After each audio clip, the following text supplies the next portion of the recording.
I'm Sara Brown, and this is The Mothers, real conversations with leaders, creators, and thinkers about who we are, what we want, and how we build meaningful lives alongside motherhood.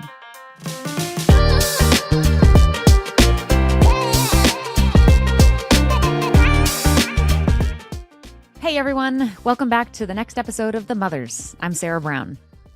And the summer feels like it's just beginning, yet somehow we're already going back to school. Which means new backpacks, new lunchboxes, new water bottles, and the annual realization that every single damn thing entering that school building must be labeled with something that will actually stick.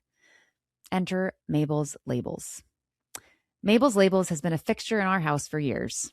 They're the, no pun intended, sorry. They're the labels that arrive in the PTO email, survive the dishwasher and washing machine, and give your child's water bottle at least a fighting chance of making it home. The company was co-founded more than 20 years ago by today's guest, Julie Cole, alongside her sister and two close friends. At the time, Julie was a lawyer and the mother of 3 young children. Her oldest son had recently been diagnosed with autism, and she needed a different kind of working life, one that gave her more flexibility while helping support the cost of his care. So she left law and started making labels in a basement. Today, Julie is the mother of 6, an award-winning entrepreneur, best-selling author, and media personality. Mabel's Labels has grown from 4 women working late into the night to one of the best-known personalized label companies in North America. And Julie is a phenomenal character. She is practical, funny, remarkably capable, and almost aggressively unbothered by the things she's decided do not matter. I don't care about what I don't care about, she told me. Honestly, write that on my forehead and on my wall. This has been one of the most destabilizing summers of my life, across work, extended family, and several things I'm still trying to make sense of. I'm frankly still unclear about what I don't care about anymore. But through all of it, the consistent bright spot has been my own little crew. Jason and the kids, I love you all so much. At the end of the day, it really is about who you're in the foxhole with, the people who share the dark and keep bringing the light. Julie's story is a powerful reminder of that. She built Mabel's Labels with people she loved and trusted, people who could quiet the brain gremlins, take the kids when necessary, make the labels at 2 a.m, and remind one another that they were not doing any of it alone.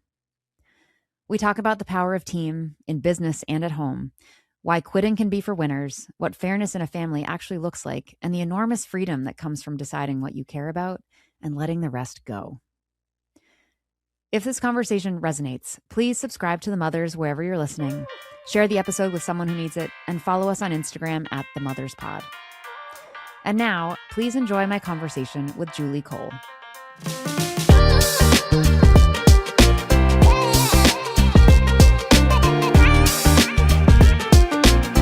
Thank you for being here and doing this. I'm also digging... You're not in a barn, but I'm feeling some like rustic vibe behind you. Yes, barn vibes. It's just one of these to like block. Oh, it's a tarp. It's tarp to block off all the shit that's behind me right now. Yes. The things we do. I mean, there are limitations for what I can do in the background. This is also our living space. So I would love it to be different. One day it'll be even better. But what we do, I love seeing people's like podcast studios. There's what you see on screen, and then there's like the reality of just like the junk that is honestly everywhere.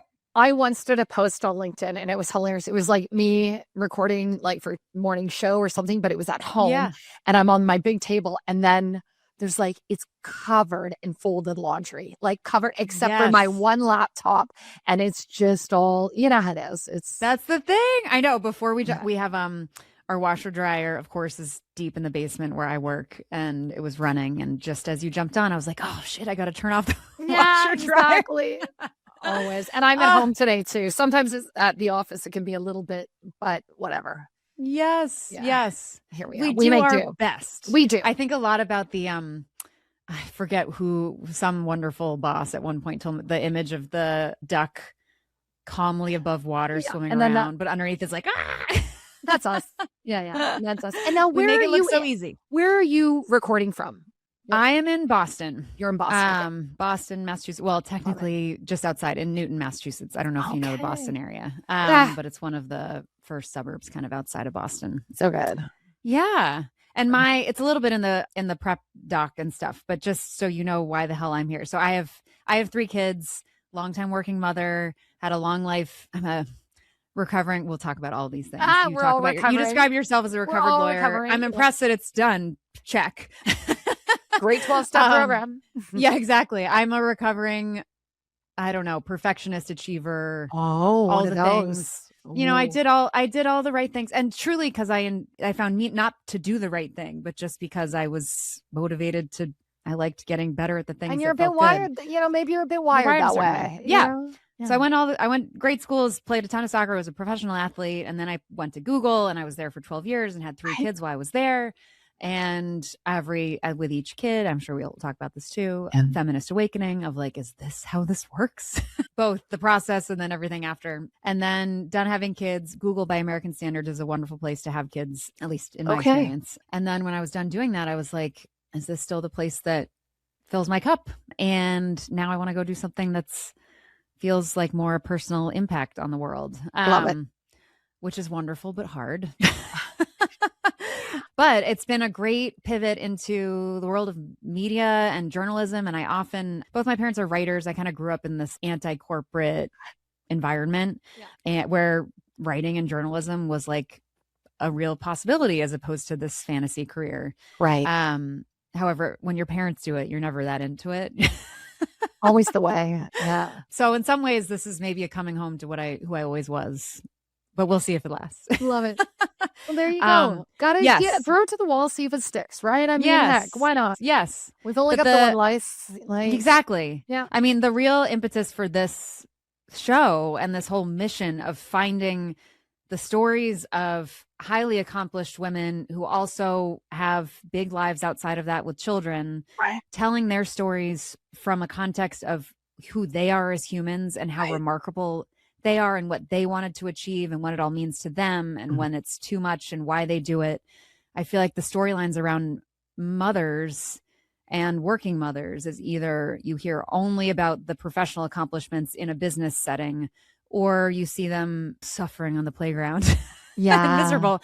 And I kind of like the person behind all of that is lost to me. So, and there's plenty of conversation that much of it is productive, I think, around motherhood, working motherhood, etc. But I feel like this tier of significantly accomplished, high achieving woman, and again, this is not a better or worse, but just there's the library needs all the books. And I feel like one of the books wasn't there, which was this story of I've reached a certain level of impact professionally and I'm bringing kids along the way. And like, how the hell is that working?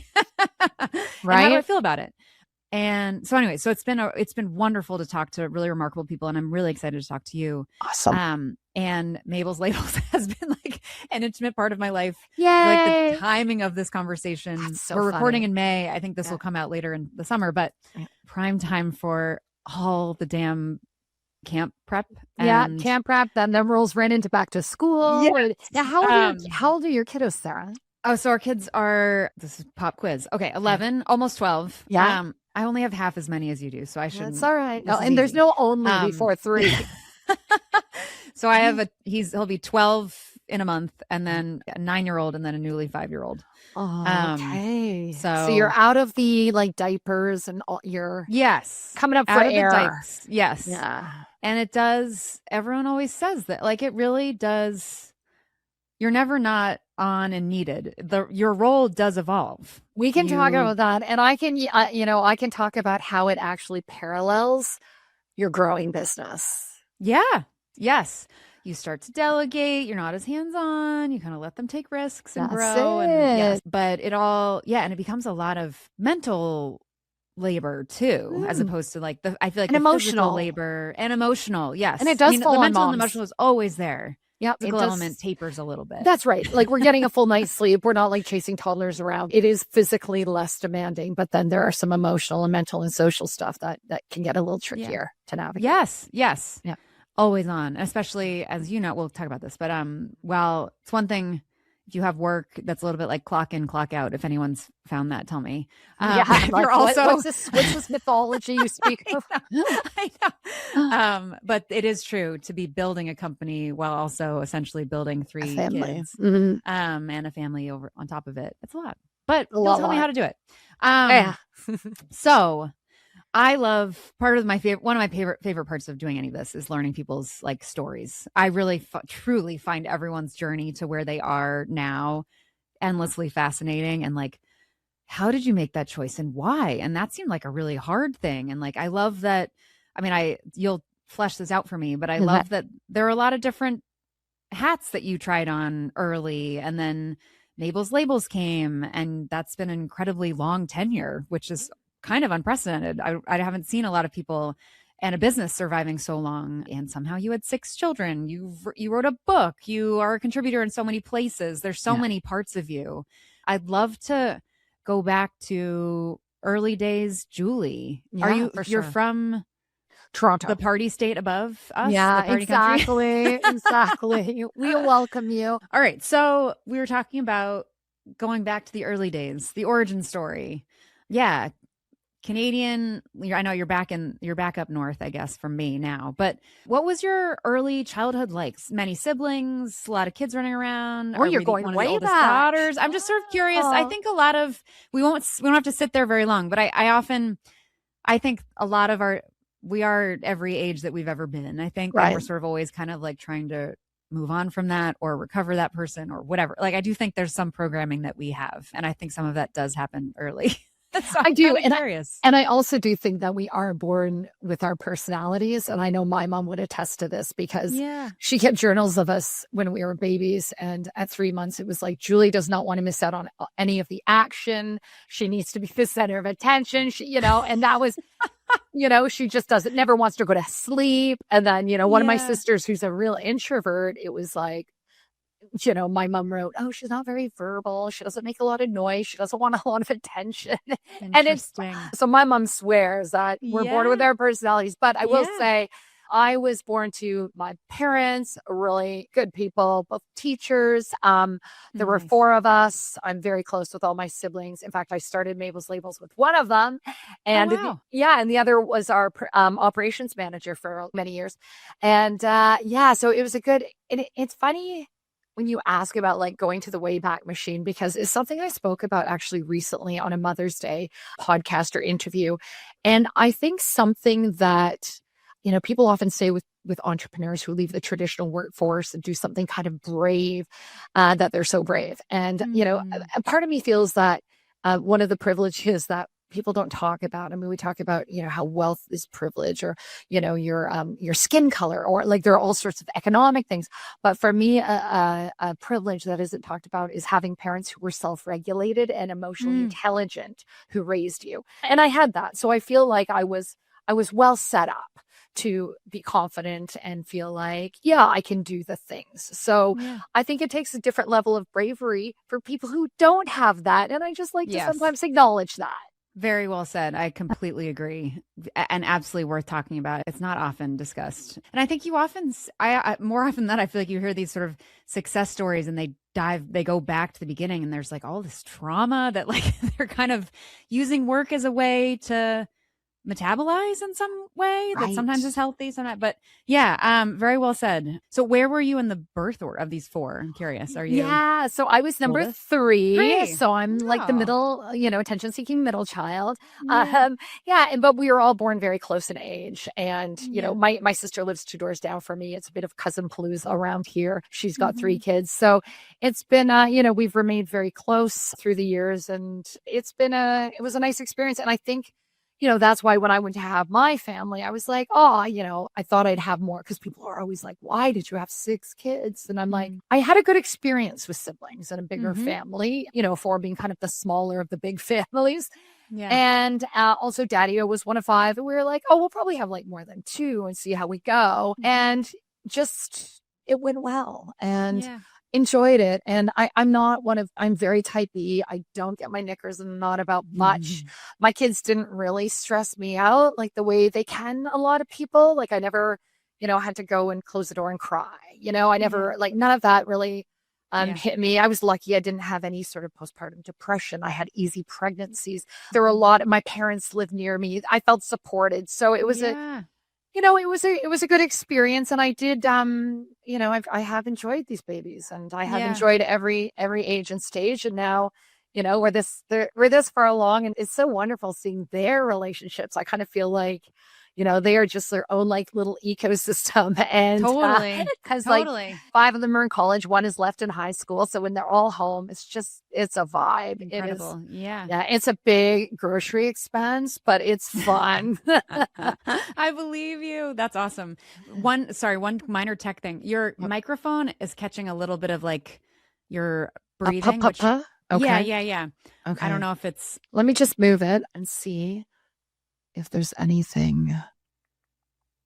I don't know if it's. Okay, let's just see if down or maybe further. I don't know. It looks like it's where it's supposed to be. Just put it. How does that sound now? Is that okay? I've got out of the way a bit, but it's a little bit, maybe a little bit lower. Lower. Okay, how's that? I think that's great. You give it a try. Mind? Is that okay? Yeah, totally fine. Let me have a sip. Thank you. And then what? Yep. Yeah. Okay. So here, while you're taking a sip, I was curious: were you always looking forward to where your kind of education led you? So college, master's in education, law school. One of my many curiosities is how people figure out what they want to do, as someone who often is curious about what the hell I want to do. Yeah. I'm curious where does Julie growing up with all these siblings, college, education, both your parents were teachers. Maybe that's why, but where did those pursuits come from?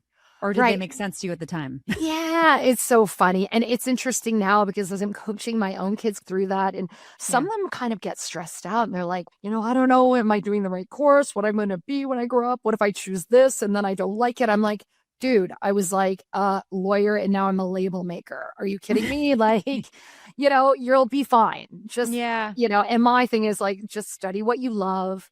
And, we just can't predict the future, and to worry about it is just so nonsensical. So for me, I would say throughout my sort of childhood and teen years, I probably always was drawn to more leadership roles. I was well liked, I'm social, like all that stuff was good for me. And another thing that I feel gets rewarded and isn't always fair is that I feel like my personality always kind of got rewarded, like the things that I do. Whereas I see a lot of now introverted leaders who are so effective and lead amazing teams, but they haven't had the same sort of cheerleading or, like I would get the leadership award or I was valedictorian. I felt like I was rewarded just for my personality in a way. And I think as we're learning, and as I was a mom raising kids, and some are like me, some are different, whatever. And I'm like, wow, the ones who are like quiet and more introverted and thoughtful, like there's a lot of magic that happens there.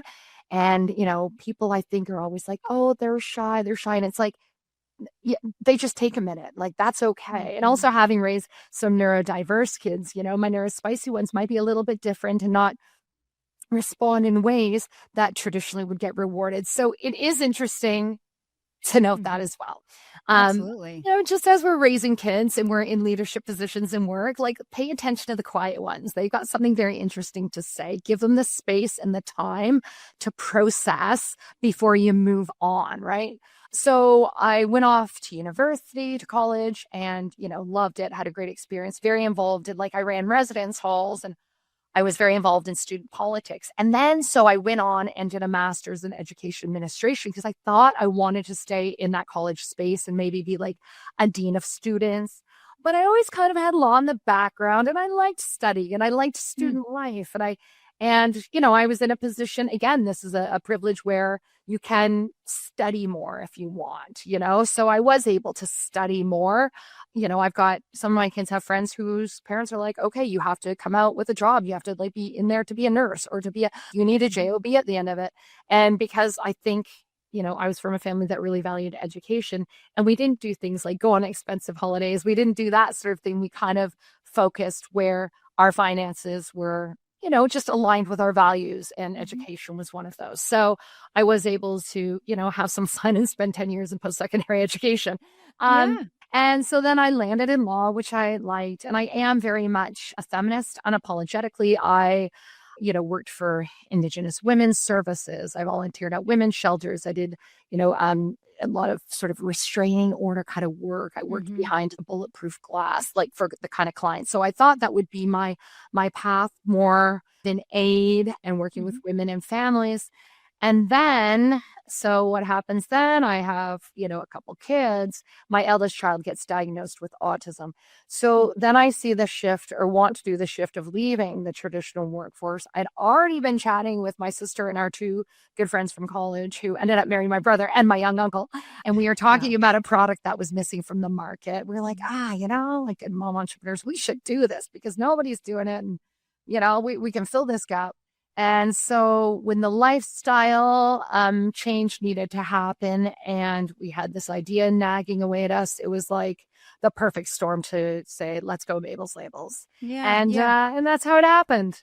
Were you, so law school happened in Australia? Am I right? Yeah, Daddy was Australian. We met at NYU and then we ended up going to Australia. We had a couple kids there and then we moved back. And had the last ones here in North America. Wow. So lots of adventures. You've experienced parenthood in many countries. I have, yes. And where is the worst? Oh yeah. Well, I can only imagine. I haven't had babies in probably once the worst, but of the ones that you've touched. So NYU, you had your first kids in Australia. I did. Okay. And it was very pleasant because there they have it is like a private and public system, but if you make a certain amount of money, you have to do private, which I kind of like. But so we had private healthcare. So it meant when I had the babies, I was in like this pretty deluxe situation. I think I was in now look, I did have 6 C-sections. So, I'm going to spend a few extra days there, but it was quite private room. I think I had champagne with dinner. Like it was pretty posh. Yeah. And then when I came to Canada for the next 3, we're very much more like a public healthcare. So, it wasn't as fancy, but it was healthcare was excellent. My doctors were excellent. They made me, pushed me out of the hospital a little sooner than I wanted to, but I mean, all of it was good.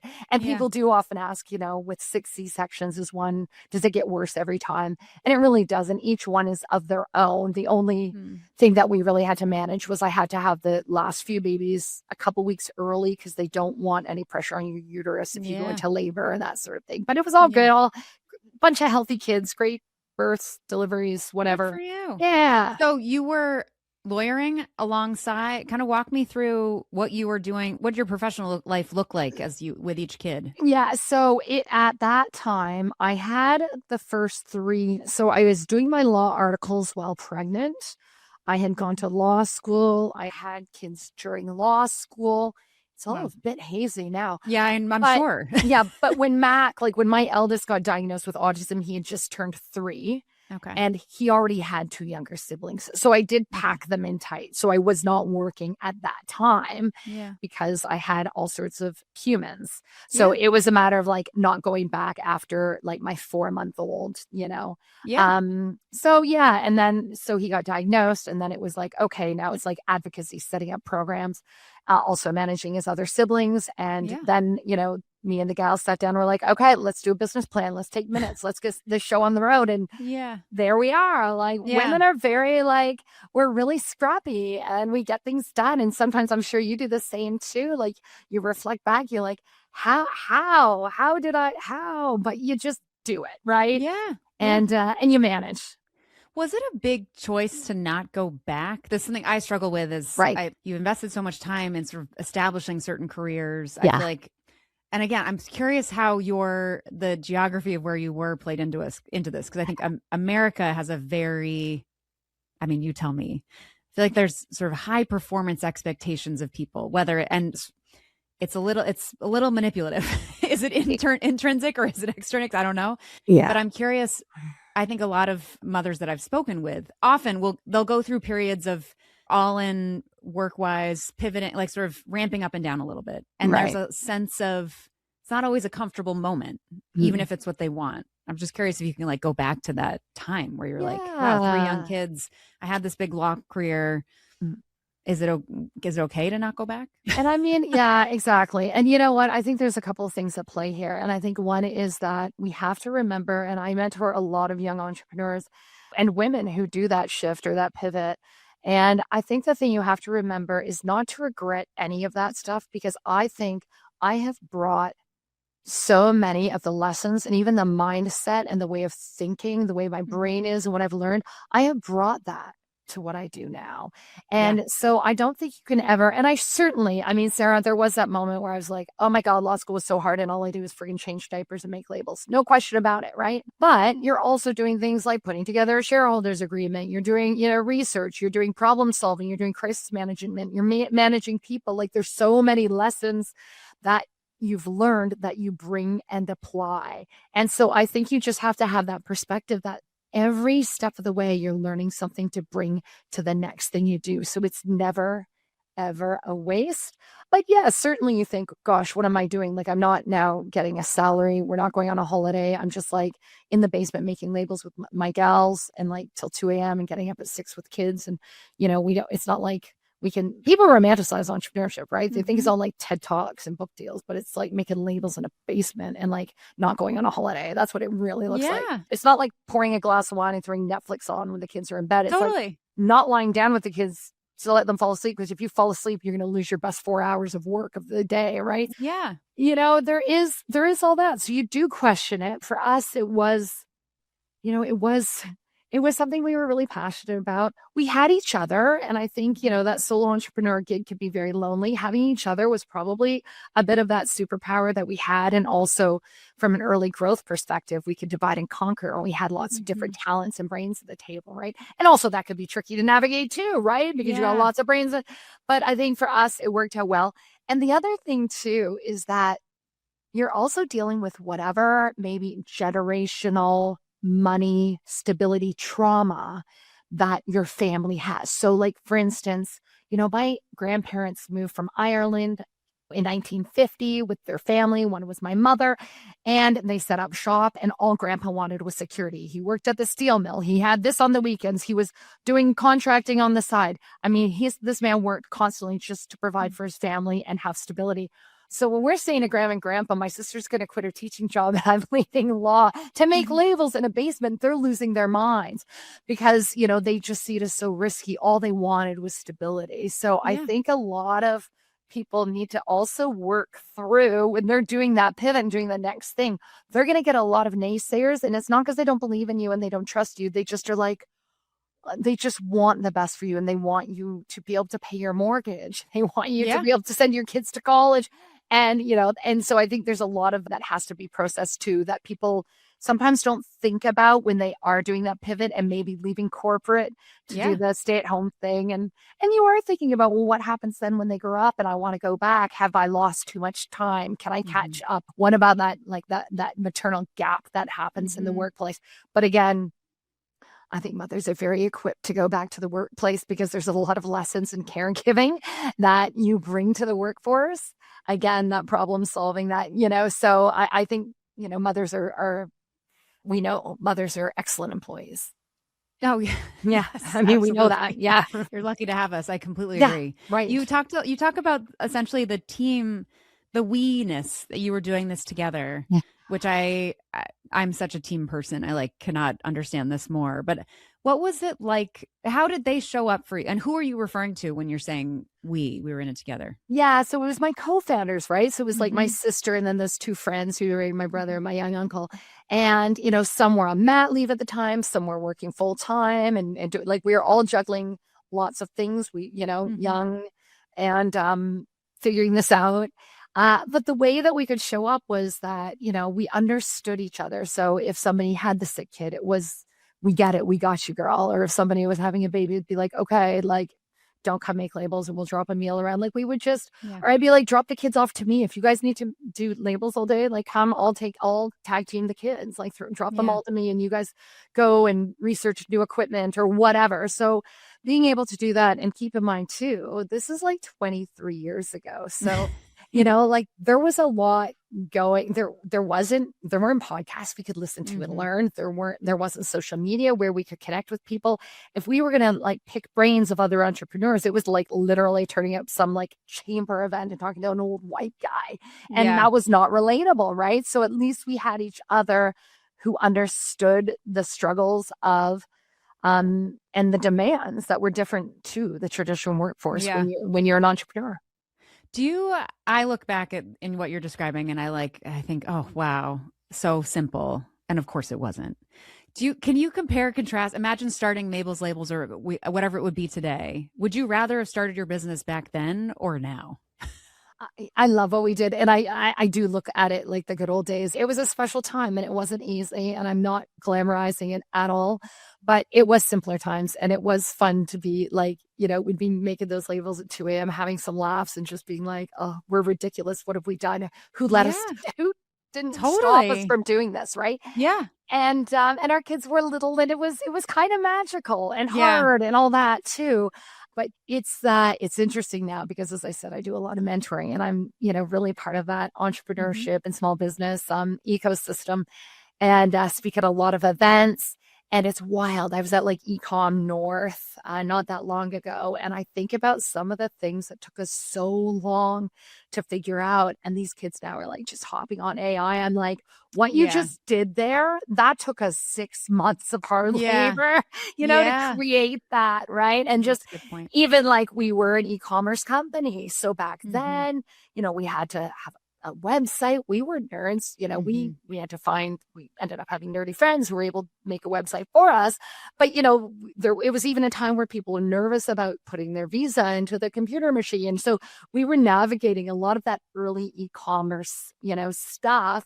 And those early days when you're a poor entrepreneur and you can't afford to like go in Parenting Magazine and spend $10,000 on a half-page ad, but there wasn't social media for us to but once social media did hit, we were like all over the mom bloggers. I've been a Mom 2.0 conference like 10 times. Was there in Texas. I was just there. Oh my gosh. I should have seen you. I'm sorry. That's so great. Yeah, I go every year. I mean, I'll be in Vegas next year. Yes. Absolutely. Yes. It was like my 17th one. It just came up in my memories of me and my like panel speaking 10 years ago. Yeah. So I've always been a part of like that mom space, but before then we did recognize that moms would talk about our products because, we're very word of mouthy. We talk about things we love and what we don't love. So it was great. Very early on, we had some early success. I think that was very motivating for us too, because we did get a couple of really nice PR hits.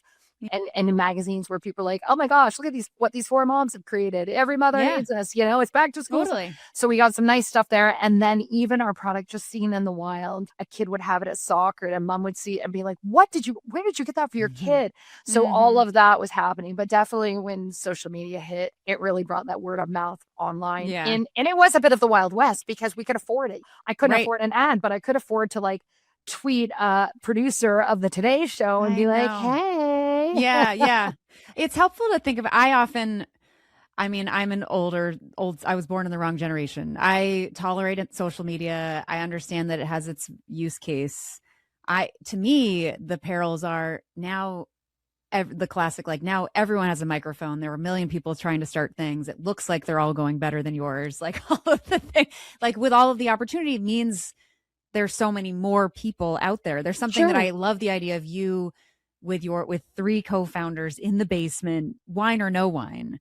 There aren't as many messages being thrown at you necessarily to say like, how do you stack up against this?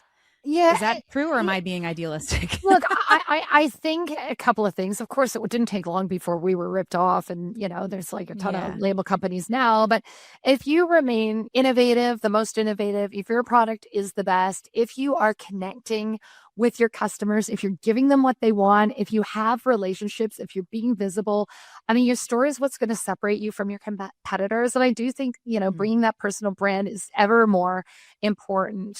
People want to buy from Mabel's Labels because they want poor old Julie with those 6 kids and that kid with autism. Like, let's buy her labels, and it is like just making those connections. But you don't mind. I think that's part of, I'm like, are we exploiting ourselves to sell our business, sell our stuff? I don't know. I think there's a way to do it. And I have seen that. I've seen that and it's gross and it's not authentic. Some people, I've seen it, they think they're being authentic by sharing things on like LinkedIn and whatever. I'm like, you're not. I've got such a authenticity hangover from that because it's fake. You're trying to look genuine, but unless you are, like, you can keep some things private, right?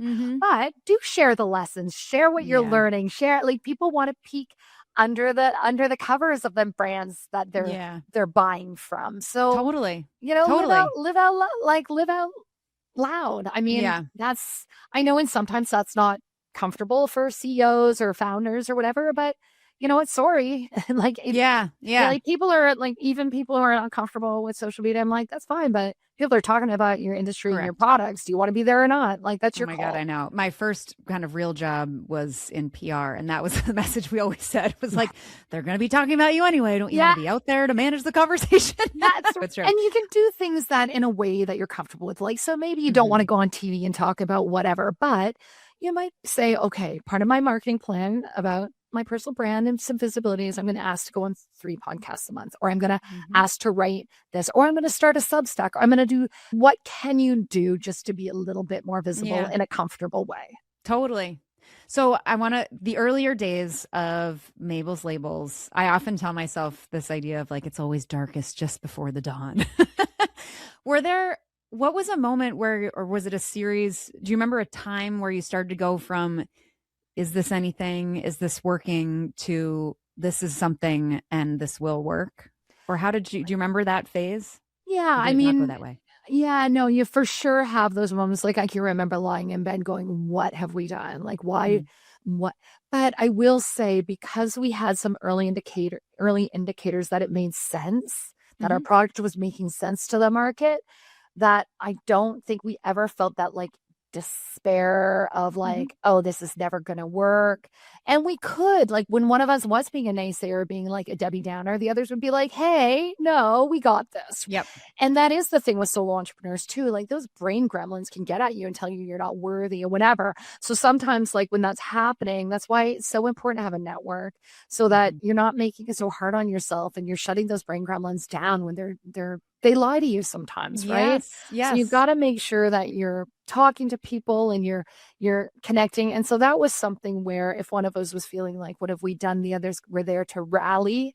And I Hmm. think that was really helpful. But I also will say that I think sometimes quitting is for winners. Like if I was still in the basement 23 years later making labels at 2 a.m., I should have left. Like that's Hmm. done. That's why you see serial entrepreneurs. They try something, doesn't work. They take the lessons, they move and apply the lessons Hmm. to the next thing they do. And that's okay. I think there's a real gift in failing fast, Hmm. right? Because I think we also have that sunk cost mentality, right? Like, but I've already put this much time in it. I'm just going to keep putting more time Totally. in it. And then it's like Yeah. you get on the wrong train. The longer Yeah. you stay on it, the more expensive and longer it is to get back. So Yeah. it's Yeah. okay to be like, you know what? Business plan. I've tried it. I'm following it. Nothing's happening.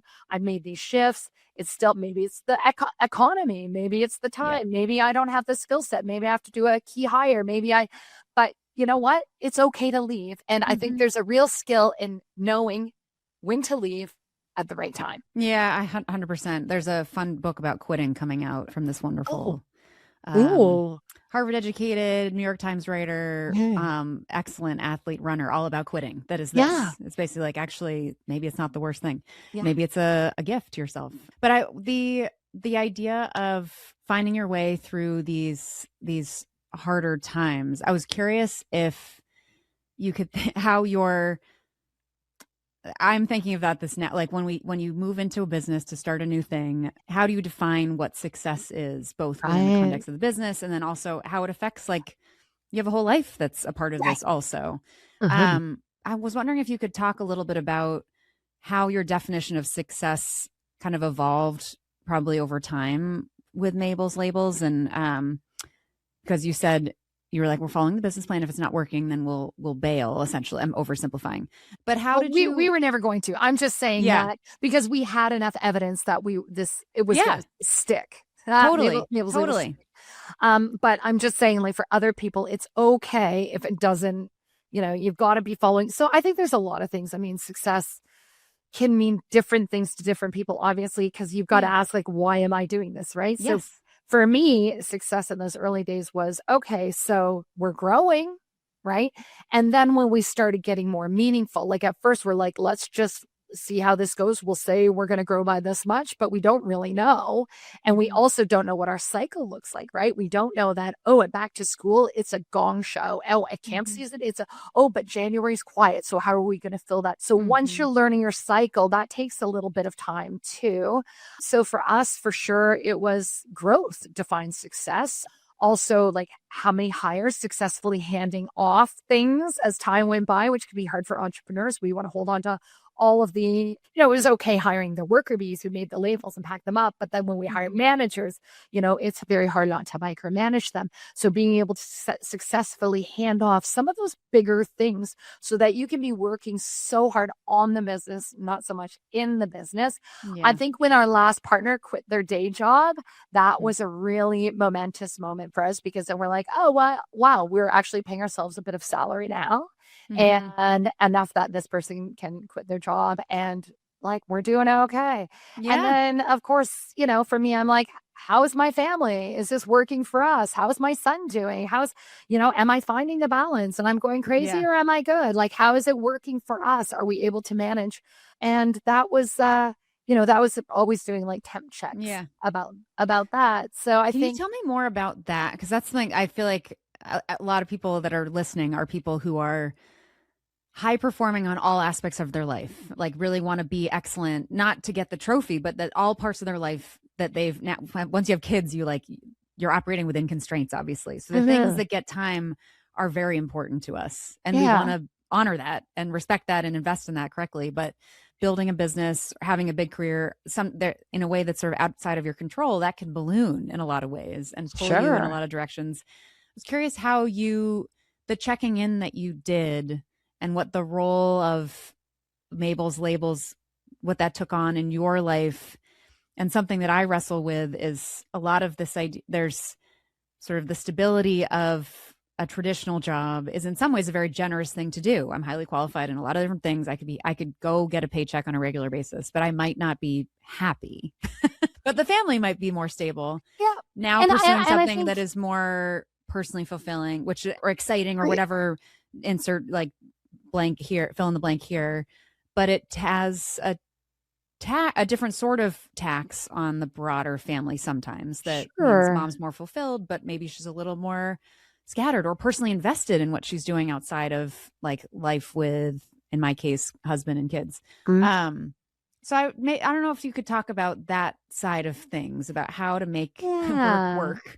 Yeah, for sure. When you have a big family, a big, awesome family. Yeah. I mean, there's so much to consider. I think sometimes, when you're in that stage of like building like your corporate life, or you're like, we've got a, mortgage to pay. Sometimes you have to hold your nose and do it. Right. And then in those times, that's when you fill your cup, maybe doing something else. Maybe you have a book club. Maybe you are taking a course. Maybe you're doing something else. But sometimes we have to do our job, because and it's, again, that whole notion of knowing when to quit, right? Again, the skill and the timing of that. Now, one of the beautiful things about starting a business is that you get to create the culture you want. So for us, it was very much, we very highly valued productivity, not presenteeism. So, you don't have to sit in a chair here from 9 to 5 every day. If your kid has a Christmas concert, go. You don't have to pretend you're sick, and then tell us about it. Like, if you're meeting your goals, why do I care? We ourselves knew that we were doing business plans during play dates and, all of that stuff. I think one of the things that I highly valued was the flexibility that entrepreneurship gave me. I went to, all the apple orchards at the kindergarten, school trips or whatever. But what people need to realize is that your flexibility doesn't get your work done for you. So I was up at night, at midnight on my computer, but that was a life I chose. And that's what I wanted. That's exactly what I wanted. So things for me that weren't very valuable were like me time and sleep. If you want to do the things like build a business and have 6 kids, some's got to give. You're not like, maybe just have 2 kids, or maybe don't start a business. But if you want to have like a rest and go for a manicure, my life was not for you. Just not. And that's okay. Right. Yes. And I think too, like just with the families and with the checking, and one of my probably biggest things I had going for me is that you're talking about people who are like perfectionists and want to do high achieving, whatever. I don't care about the stuff I don't care about. So like my kids are fine. And I often joked, like when the pool opened, that was the end of bathing season. And it was true. Like if I'm having a party and somebody says, oh, can I bring something? I always say, yes, I would like you to do this. I have no problem. My friends, I would say, come to the party early so that they could bathe the child. I would trick them into putting kids to bed. Like, I have no problem. You could come over right now. I don't care if you think my house is messy. It's not a priority for me. So I don't have to be perfect at all the things. I've never baked a birthday cake. It's not what I do. I make the money that buys the birthday cake. What I do like to do is like have a fun party that everybody feels great about. My kid loves, and it doesn't have to have ponies and whatever. It can just be pin the tail on the donkey. I don't care, so I think letting myself off the hook on a lot of things that don't fuss me leaves a lot of space to do the things that do fuss me very well, like parenting and running a business. Are my kids getting gourmet meals? No. Are their sandwiches cut into hearts? No. In fact, they're probably making their own sandwich. But I will say that these kids have been raised in a way that they have seen that a woman can be passionate about her family and passionate about her business at the very same time. Yes. I love this. This is gold. Write a whole book about it. Maybe that is what like a mother entails. I don't care about what I don't care about. Yeah. I don't care about the things I don't care about, like, is huge. I don't hear any glimmer of mom guilt. And I hear a lot of clarity of what you want.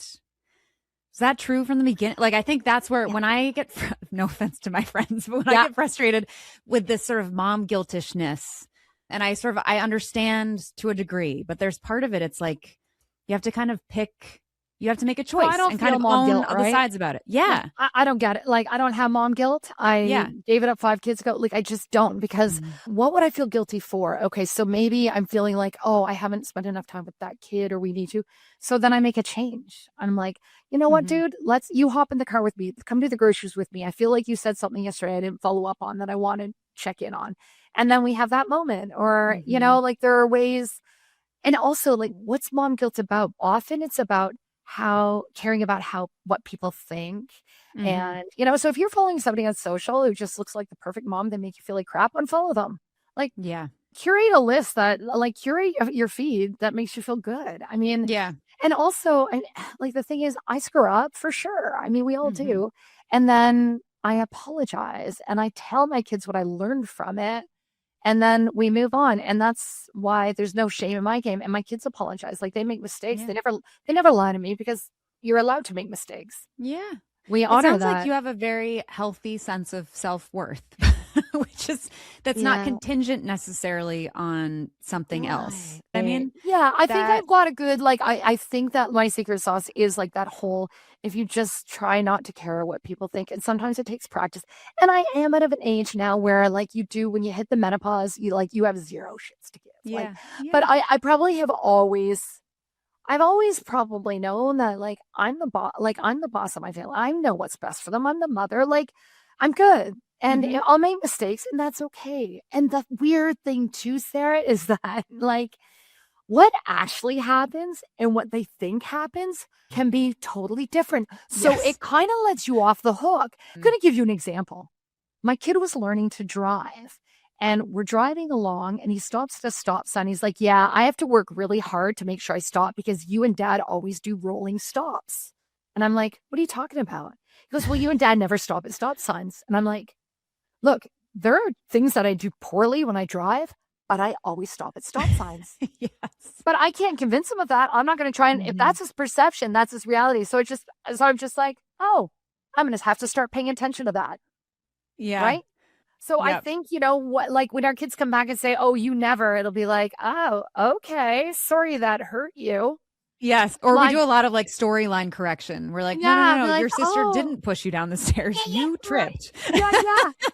But then, so sometimes there is that correction and there is that. But if they've got a perception, then you're like, oh, okay.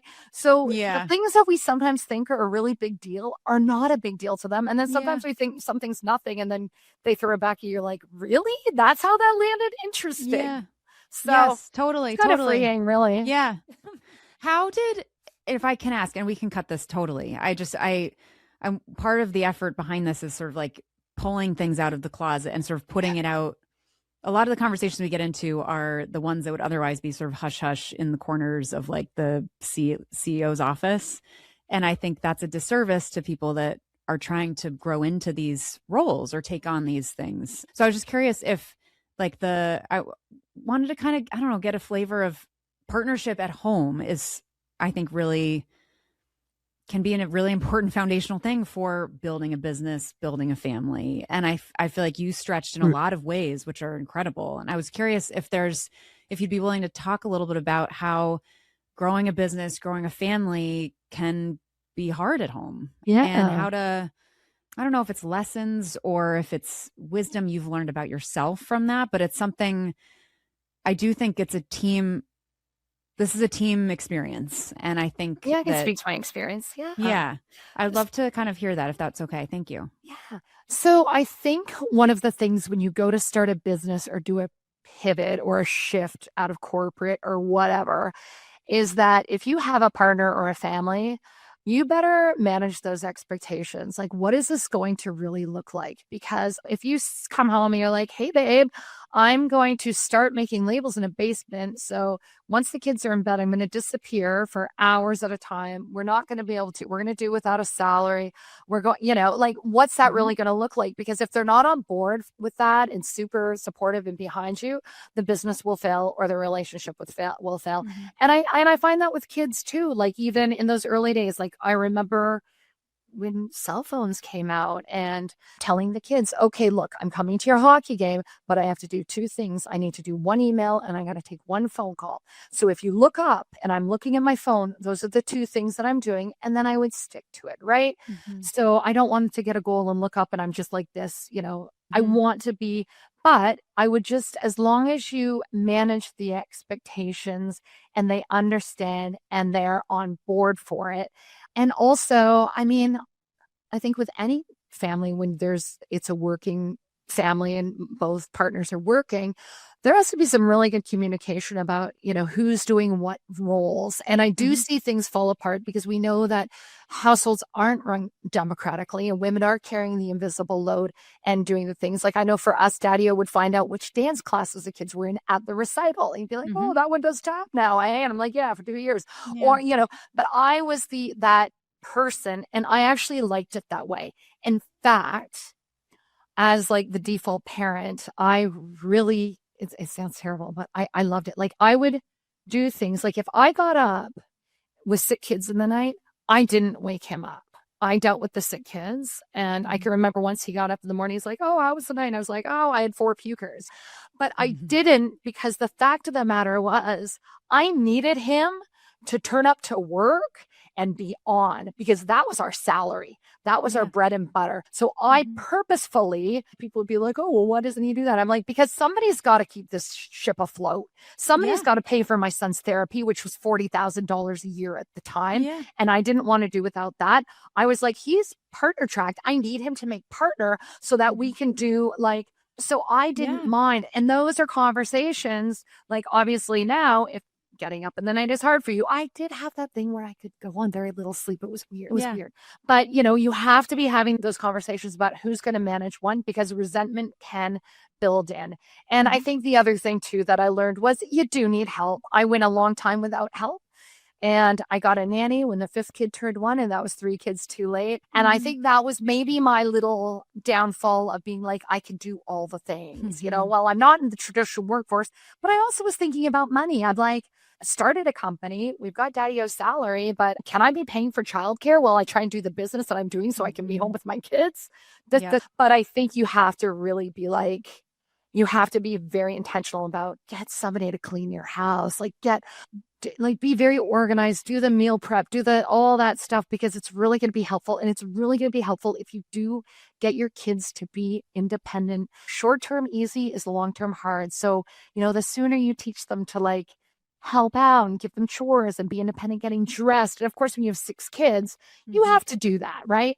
But I think everybody should be doing with their kids. I always say, I don't do for my kids what they can do for themselves, right? And we know that we know from the Harvard study that kids who have chores have the better outcomes in life. Yeah. It's better than rep football. It's better than the the summer abroad. It's better than all the things. So don't feel guilty about that, Because they feel like they matter.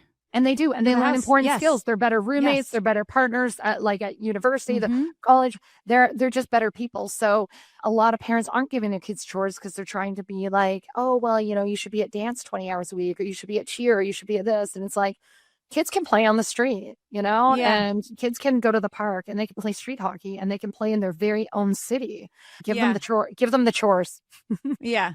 Julie, you're awesome. I think everything you said, I was like, yes.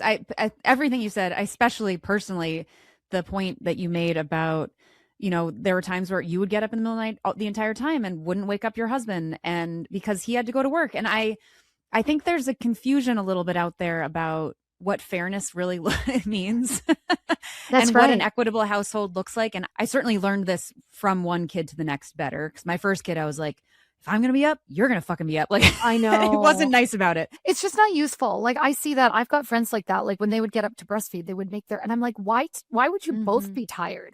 Like, Yes. It's just not, maybe I'm just so fundamentally practical. And I'm like, well, I don't need him up. Like, what? Yeah. I don't need the support that way. Yeah. So maybe it is based on, like, if you're suffering from like some postnatal depression, or you feel like you're feeling very anxious or overwhelmed, then yes, you might need that person there, right? Yeah.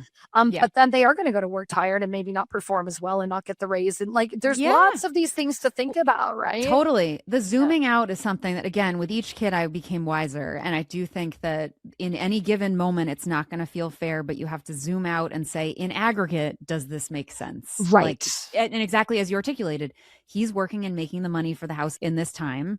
And therefore, I'm going to take on this other responsibility to enable that. And this idea that we all have different roles at different times, it's so much easier said than done. But I thank you for airing it out, because I don't think people say that enough. And I think it's really important, and people want to actually feel okay, because it's an and I think also too, Sarah, I think it's really important to say what your needs are too. And I do see this especially for high achieving women, it is very difficult, because at work, you're making decisions all day long. And then you come home and you're like, oh, what am I feeding the humans?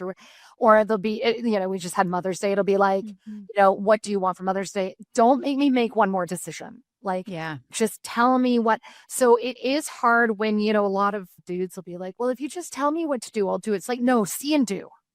Like and I think the same with your kids. Like, your kids need to see and do. I'll be like, hey, I see there's a lot of dishes in the sink. Did nobody see that? Because if you see it, you need to put them in the dishwasher. Like, so teaching them see and do, and saying to your partner, like, I see all the bottles in the sink. Like, I don't want to have to tell you to do it. I want you to just do it. So, because that whole decision fatigue and giving, and even they'll be like, oh, well, I'll go do the groceries. And then the one brand of cereal's not there. So they phone you to problem solve that for them. Not cool. You got to train everybody to be independent. And also then on our side, we can't sweat the small stuff. If they come back with the wrong cereal, don't make a big friggin' deal about it, because then they're going to be so insecure about getting the wrong cereal that they're going to check in with you, and you're going to have to micromanage them. I call it creating your own monster. And I see people do it, like, with their spouses, because they like are hyper feedback. Even with the kids, when they were babies, I only commented on his parenting if their health and safety was at risk. If he dressed them funny or their faces were dirty, big deal. Yeah, totally. Big deal. Totally. All right, I know we're a little bit at time. Do you have 5 more minutes? How are you feeling? Okay, shoot me 5 more minutes. Let's go. Okay, the last thing was, I was just curious, what are you excited for next? You're moving into other phases. Your kids are moving out of the house. Like, I don't know. I see you're sort of like emerging in yet another way. Like, what are you excited about? So I'm still very excited about Mabel's Labels. So interesting how we have just grown. Obviously, we acquire new customers all the time. And it's so fun, like our OG customers who are, now their kids are also like at college and getting labels for college, or like we've evolved the brand, and now they're buying for their senior parents. So we have got senior living. So it's just so much fun, just like having this lifetime relationship with these customers and bringing in the new ones all the time and connecting with moms in new places like TikTok and going where they are. And I'm just having a lot of fun. And I plan on doing this as long as it's fun and it makes sense. But I will say, like, as you grow and you transition and your personal brand changes, that's okay. Just be transparent about it. I'm not talking about diaper blowouts anymore or pushing a triple stroller around like I used to, because that's not me. So I speak from more a seasoned mom perspective, and we have other people in the company who might do something funny with their kids, So I think just being transparent. I always say the mamas can sniff out a fake, so don't be that way. Perfect. Our last two are rapid fire questions, if you would indulge. Okay. If you could go back to your new mom self, if we can even remember her, and say something to her, is there anything that you would want to say to her? No, I think I'd just be like, you know what? You're on the right track. You're doing a great job with Mackie, like my kid with autism. He's going to be just fine. Don't worry. And all of the siblings are going to be amazing too. I kind of laugh about how, my son has had he's had a lot of success. He's graduated from college. He's doing a grad program. He's, got a lovely girlfriend, blah, blah, blah, lots of friends. He's a great guy, and I often joke that I'll say on my deathbed that he's my life's greatest achievement, and the other 5 are okay too. And I would just say to myself, do what you're doing. You got this. I wasn't one of those who was like, oh, I'm going to ruin the kids. I'm like, I knew they'd be fine. And just be you. Trust yourself. Remember, you have guts. You have mama guts. Listen to them. They're there for a reason. Yeah. One day, all 6 of these kids might listen to this. And I know they just heard, as long as the oldest is fine, the others are okay. I am just curious if there's anything you'd want to say to them.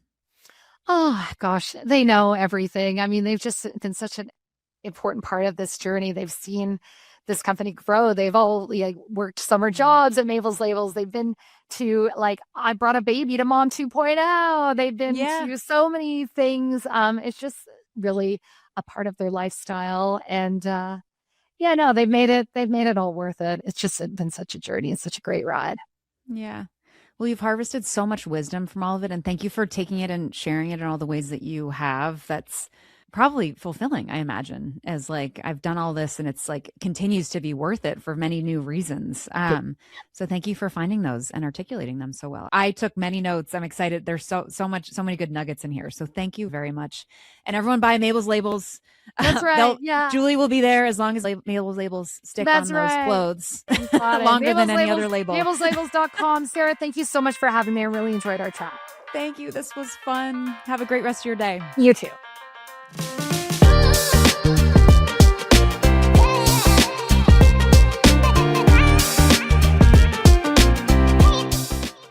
Julie Cole, thank you so much for joining us. What a phenomenal character. Very grateful to have shared a conversation with her.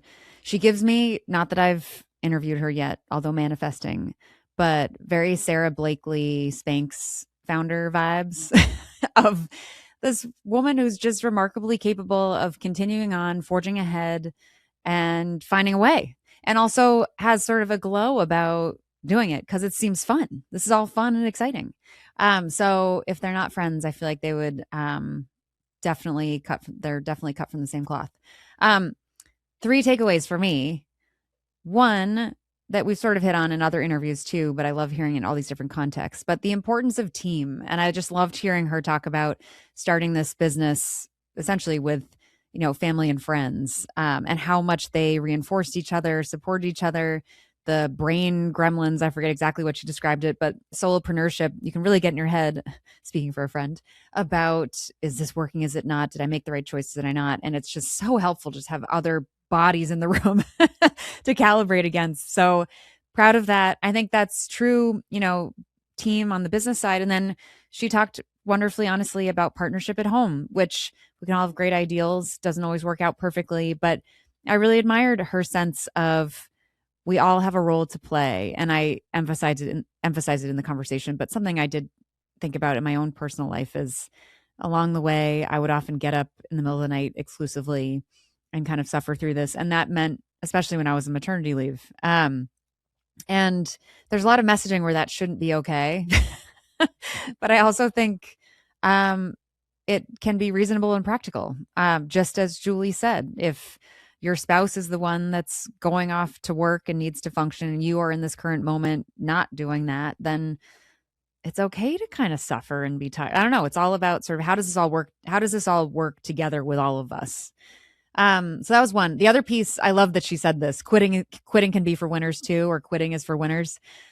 She's like, I wasn't in the basement 23 years later with Mabel's Labels being like, is it working yet? And obviously easier said than done. But in her case, she emphasized consistently sort of looking for the signals. For them, they were early signals that this is working, but also important to fail fast, as she said. Serial entrepreneurs, they're out there. If something doesn't work, they move on quickly. So again, easier said than done in certain businesses. Sometimes it does take longer, but it's okay to quit. It doesn't mean it didn't work. It doesn't mean it's a failure. It doesn't mean you're a failure. It means the opportunity wasn't the right time for the right thing. And why waste our time? And then my last piece is my very favorite one, which is she said, and I want to like write this on my wall. She's like, I don't care about what I don't care about.